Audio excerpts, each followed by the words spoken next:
Assalamualaikum warahmatullahi wabarakatuh.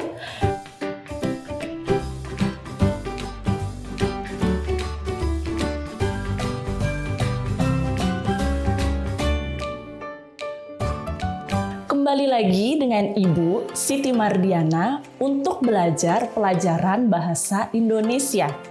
Nah, pada kesempatan kali ini, Ibu akan mengajar tentang materi konsep dasar teks eksplanasi mata pelajaran bahasa Indonesia kelas 11 di SMK.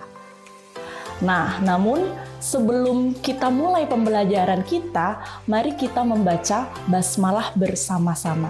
Bismillahirrahmanirrahim.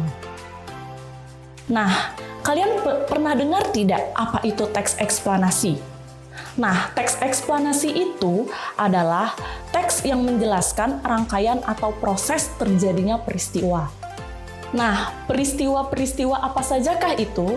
Peristiwa pertama, yaitu adalah peristiwa alam. Nah, peristiwa alam ini bisa dijadikan bahan untuk karangan teks eksplanasi. Nah, pada gambar pertama, peristiwa alam apa yang kalian lihat? Ya, betul, itu adalah peristiwa alam tsunami. Nah, selain tsunami, peristiwa alam apa sajakah itu? Ya, bisa tentang gempa bumi, tanah longsor, gunung meletus, bahkan angin tornado.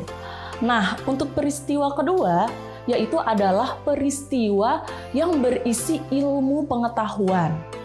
Nah, pada gambar kedua, apa yang kalian lihat?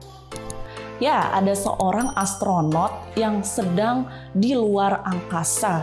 Pastinya, seorang astronot yang pergi ke bulan, untuk mencapai ke sana, dia membutuhkan sebuah ilmu. Nah, untuk peristiwa yang ketiga adalah peristiwa sosial.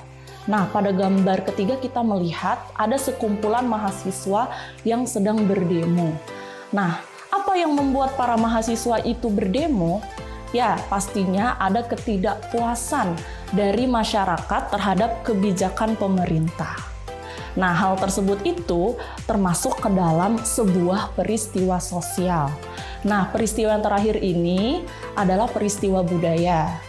Seperti yang gambar yang kalian lihat, itu adalah sebuah jenazah yang sedang dibakar.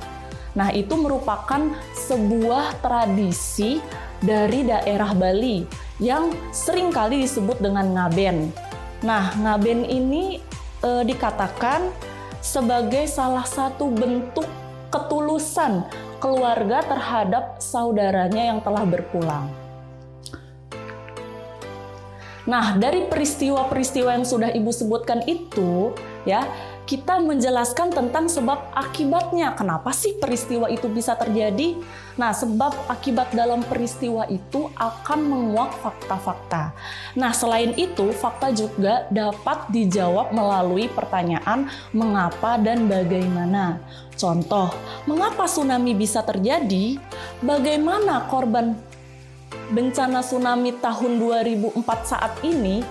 Nah, dengan pertanyaan tersebut, kita bisa tahu fakta bagaimana proses terjadi tsunami di Aceh dan bagaimana keadaan para korban setelah tsunami di daerah Aceh tahun 2004. Dalam pembuatan teks eksplanasi, kita juga harus menyertakan fakta. Tadi di awal Ibu bilang ya, fakta itu bisa kita jelaskan melalui proses sebab akibat.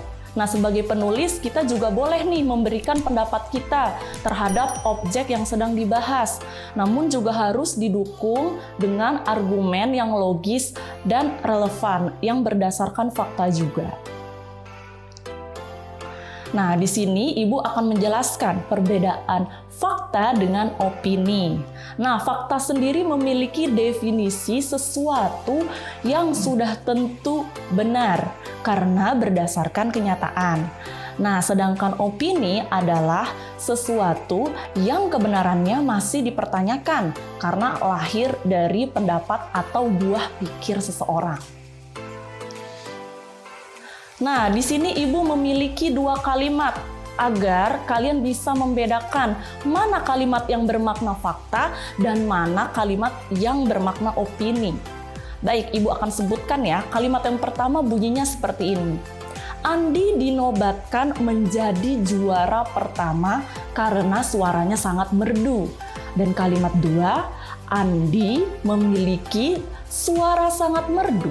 Sepertinya dia akan menjadi juara pertama. Ya, kira-kira jawabannya yang mana ya?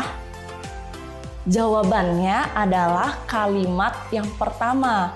Kenapa kalimat yang pertama? Karena kalimat 1 itu ada kata dinobatkan, yang artinya Andi ini sudah ditetapkan menjadi juara pertama, dan hal tersebut sudah terjadi dan menjadi kenyataan.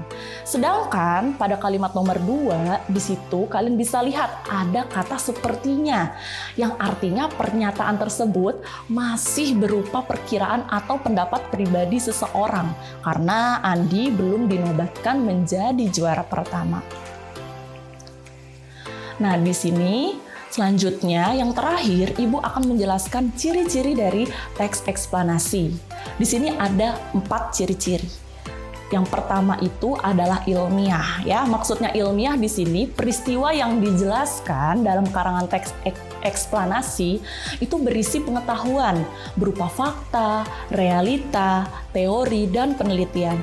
Nah, yang kedua adalah logis. Logis itu artinya masuk akal. Jadi jangan sampai ya peristiwa-peristiwa yang tidak masuk akal itu kita jadikan bahan dalam teks eksplanasi.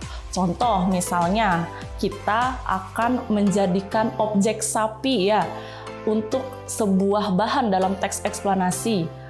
Kali kita mau bikin judul sapi berkembang biak dengan cara bertelur. Tidak masuk akal bukan? Karena sapi itu adalah hewan mamalia. Artinya dia tidak mungkin untuk bertelur. Nah, yang keempat, ciri-cirinya adalah objektif. Artinya objektif itu adalah kita tidak memihak siapapun atau terpengaruh dengan pendapat pribadi kita yang berlainan dengan fakta yang sebenarnya. Dan yang terakhir, ciri-cirinya adalah faktual, sesuatu yang nyata, ya, atau merupakan sebuah fakta dan bisa dibuktikan kebenarannya. Nah, mungkin itu saja yang kita pelajari pada hari ini. Semoga apa yang sudah Ibu jelaskan bisa kalian pahami dengan baik. Dan jangan lupa ya untuk mencatat pelajaran yang sudah kita pelajari hari ini. Baik, kita tutup pelajaran hari ini dengan membaca hamdalah bersama-sama. Alhamdulillahirabbil alamin. Kalau begitu, Ibu pamit undur diri. Wassalamualaikum warahmatullahi wabarakatuh.